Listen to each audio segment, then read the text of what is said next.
Jeg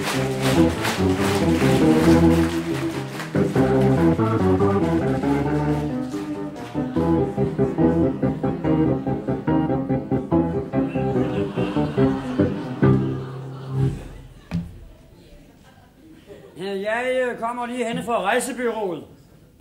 Jeg har været henne og takke for den udmærkede rejse Afrika Safari, som man havde arrangeret så glimrende for mig og min hustru. Nå ja. Min afdøde hustru.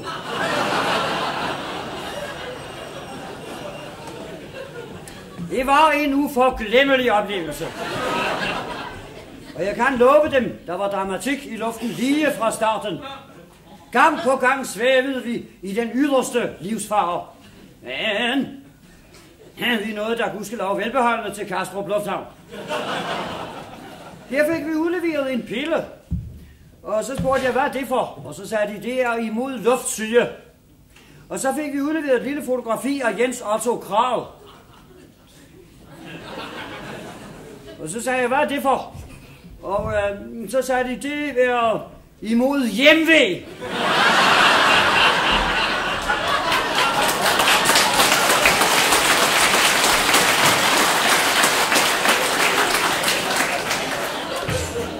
Nå, men flyveturen dernede gik vældig fint, selvom vi rejste på det, der hedder økonomiklasse.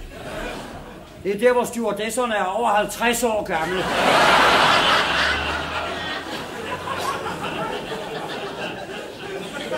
Og hvor man får udleveret brugt tyggegummi ved landingen. Da vi kom ud af lufthavnen, ventede bærerne på os. Sikke en service. Jamen, jeg siger dem. Jamen, jeg siger dem. Sikke palmer og linealer.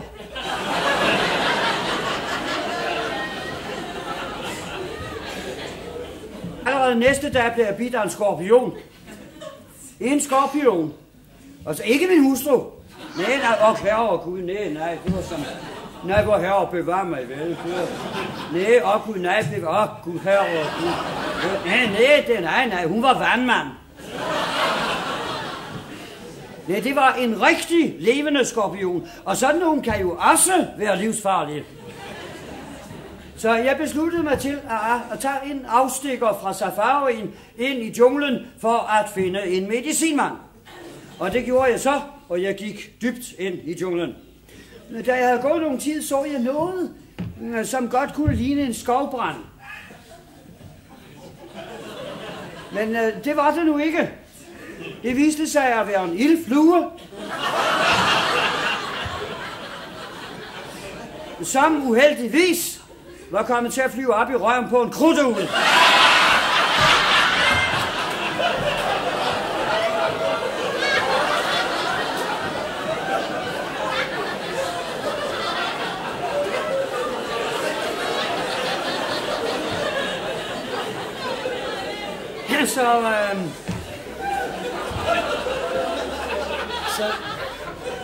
Så der var ingen ko på isen.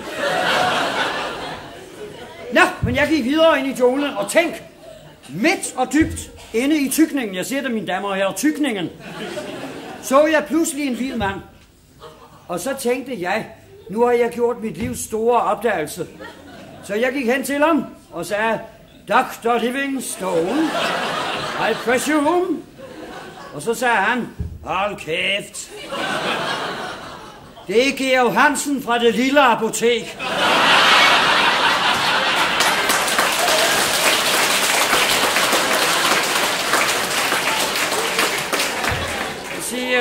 Så troede jeg jo, jeg havde fundet medicinmanden. Men det var han slet ikke. Han var i forsikringsbranchen, og han havde lige tegnet en meget, meget stor, vandskadet forsikring, og så nu og ventede på, at Nilen skulle gå over sine briller. I stedet for gav han mig et falsk pas, så jeg kunne besøge en nærliggende nabostamme. Og det gjorde jeg så. Og mine damer og herrer, næppe. Jeg siger dem næppe. Næppe var jeg kommet ind på festpladsen, før der stod dejligt varmt bad parat til mig.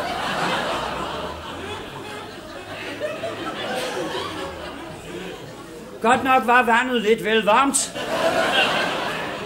Men når man tog de primitive forhold i betragtning, så synes jeg ikke, man kunne gøre ophævelser. Og man var jo dog gæst. Nå, vandet blev nu varmere og varmere. Og så kom der en sort fyr hen til mig. Det må have været en indfødt. Og han spurgte mig, om jeg ville være elskværdig og fløjte, når vandet kogte.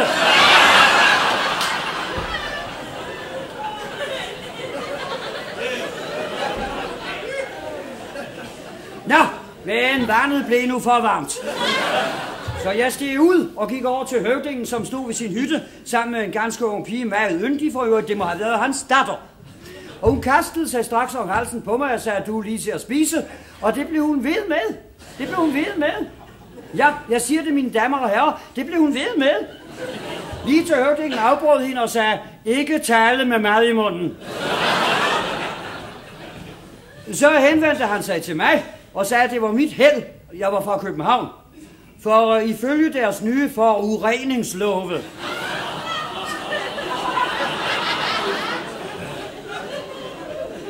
var det dem forbudt at spise alt for forgiftede varer. Men det slap jeg altså på. Og jeg søgte tilbage mod min safari og min hustru. De var ude for at finde løverne. Og efter et par dages omflakken fandt jeg dem. Safarien. Jeg husker, at jeg blandt andet var oppe og ride på en gravid hest. Ja, de indfødte kaldte det en dromedar. Den var også omvendt gravid. Men jeg fandt som sagt safarien og min hustru. Og vi fandt også løverne efter nogen tid. Og der stod på et skilt fodring forbudt. Så min hustru nøjedes med at gå ud for at se på dem. Desværre kunne løverne ikke læse Swahili-sprog. Men jeg fik nogle dejlige optagelser af det.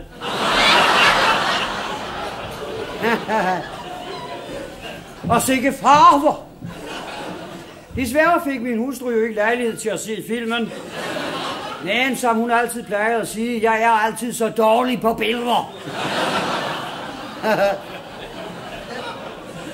Mens den store handløbe var ved at spise den sidste restegne, var der en hysterisk stemme, som råbte i øret på mig, hjælp dog, staklen! Og så sagde jeg, herre Gud, hvis staklen ikke er bange for kalorier, så lad den dog!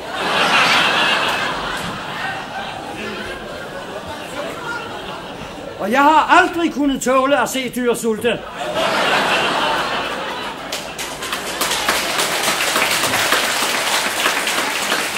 Jamen, nu håber jeg ikke, at denne lille episode har ødelagt noget for det næste hold, som skal med på den udmærkede rejsesafari, som dette lige så udmærkede rejsebyrå havde arrangeret så glimrende for mig og min afdøde hustru. Jeg har for øvrigt bestilt en billet til hendes mor. Hun skal kraftedeme også have lov at se løverne.